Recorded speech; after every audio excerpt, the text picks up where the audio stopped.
大家好呀，本期呢我们一起外出拍摄一组徒步摄影的照片。那么以提高卖出的几率为目的，我们路上顺便聊一聊为什么拍摄这些内容会更加容易卖出，以及如何把普通的街景然后拍摄成具备商业属性的徒步摄影作品。话不多说，出发吧。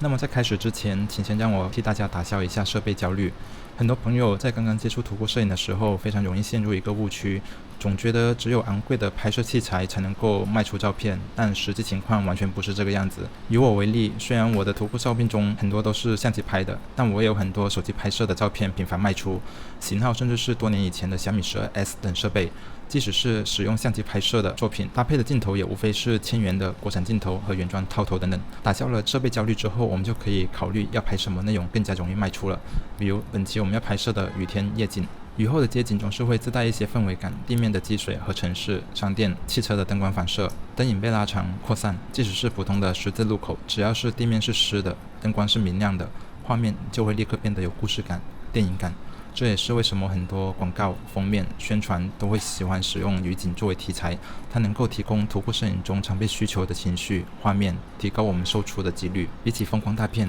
我个人觉得徒步摄影更看重的是有没有商业属性。像我们这一次的拍摄，我会刻意保留大量的空镜，如只有路灯和反光的道路、斑马线、路口等等。这些照片当然不会被认为是什么大片，但他们在徒步摄影中时常备受喜爱。买家购买图片的时候，常常会考虑自己还有多大的后期空间。如果我们拍摄的照片信息过于饱满，如主体复杂、颜色太乱、元素太多的情况下，都会让买家在后期使用的时候感到不方便。买家可能会想要在合适的地方放置文字、logo 等等，预留一定的空间，可以让作品更加容易被售出。此前有朋友就咨询过我，徒步摄影究竟是拍摄横屏比例好还是竖屏比例好？按我个人的经验来说的话，肯定是横屏比例，它卖出的频率要比竖屏比例高得多。但我不鼓励大家只拍摄横屏，而是在拍摄的时候两个比例同时进行拍摄，一来可以增加徒步作品的数量，提交的时候因为比例的不同，不会被平台认为是相似的图片而被驳回，而且它还可以适应不同爱好的买家，提高卖出的几率。雨天拍摄的时候，大家可以采用更多的低机位拍摄，镜头越贴近地面，反射就会越明显。当汽车经过的时候，灯光被雨水打散，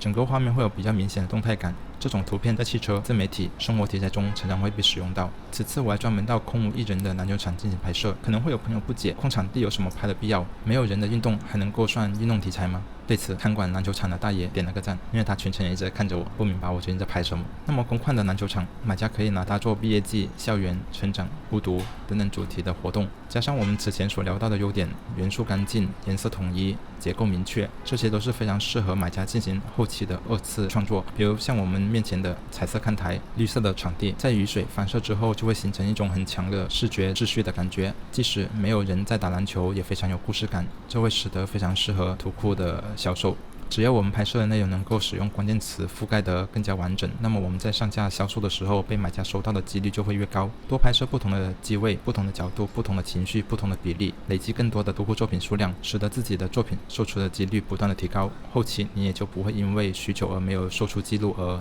感到焦虑。好了，以上就是本期的全部内容，希望对大家有所帮助。记得帮忙点个赞、转发、关注，这会对我加快更新下一期的内容有非常大的帮助。那么在此也需要感谢此前帮忙支持的朋友们，谢谢大家，我们下期再见吧。